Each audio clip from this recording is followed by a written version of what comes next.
Une parabole extraordinaire que nous rapporte le Maguide de Doubna. Un roi qui avait un fils comme héritier, qui était censé être le prochain remplaçant, celui qui devait prendre la couronne. Malheureusement, cet enfant est un enfant très turbulent.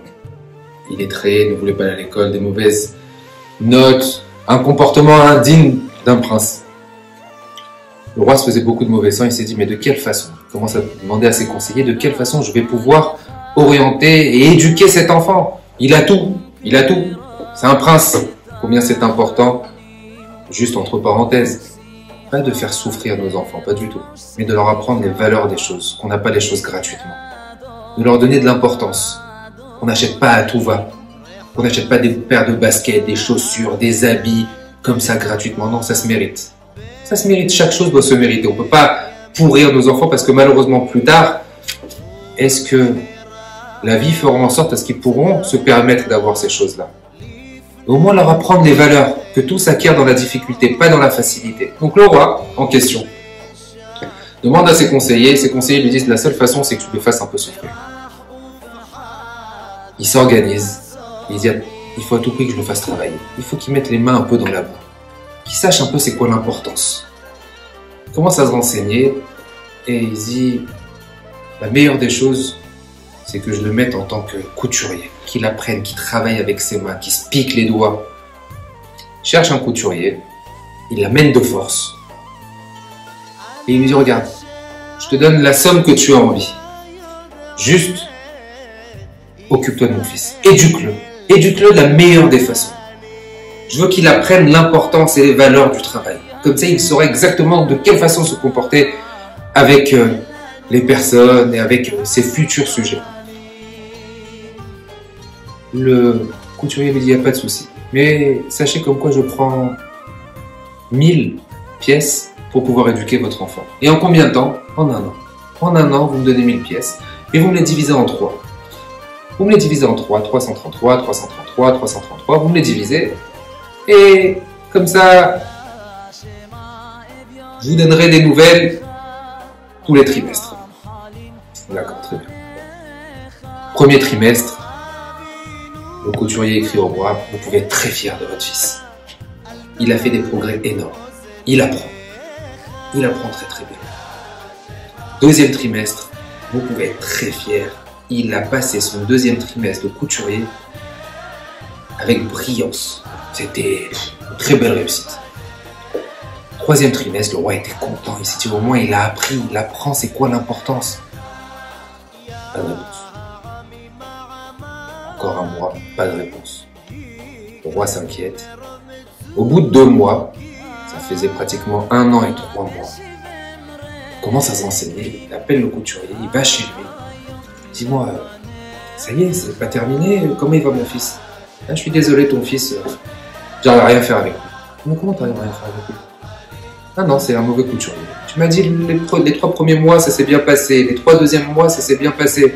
Qu'est-ce qui s'est passé avec les 3 derniers mois? Je dis non. J'ai une méthode de travail très spécifique. Ma méthode de travail est que les 3 premiers mois, j'apprends à mes apprentis, tout d'abord, comme un couturier s'ennuie une bonne partie de sa journée. Alors je leur apprends à chanter. Je leur apprends à chanter les chansons de Yamim Noraim. Je leur apprends à chanter les chansons de Rosh Hashanah, de Kippour. Moi qui chante, comme ça leur occupe un peu la tête. Bon. Les 3 deuxièmes mois, je leur apprends à couper.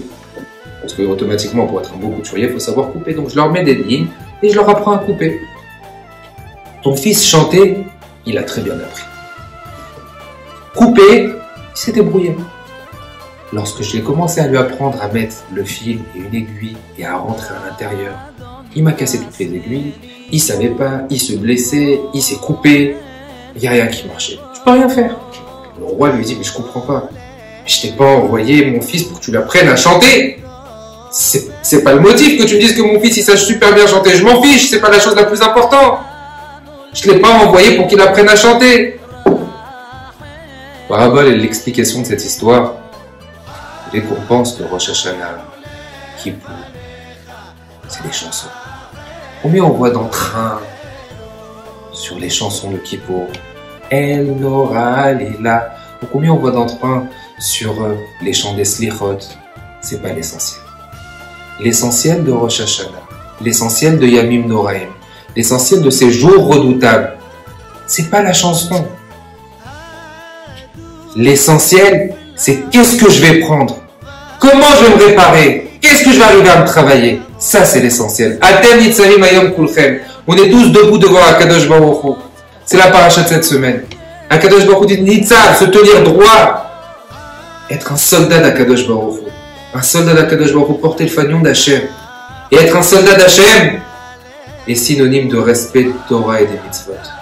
Respecter son prochain.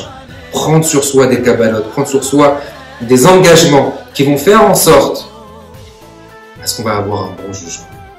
Ça, c'est la préparation qu'on doit avoir ce Shabbat. C'est un Shabbat qui est exceptionnel. C'est le dernier Shabbat. On dit Sauf Maaseh B'Marshava Techila. Le dernier Shabbat de l'année fait en sorte à réparer aussi tous les Shabbats. Tous les Shabbatot qu'on ait pu mal passer. Ce dernier Shabbat est un Shabbat très important.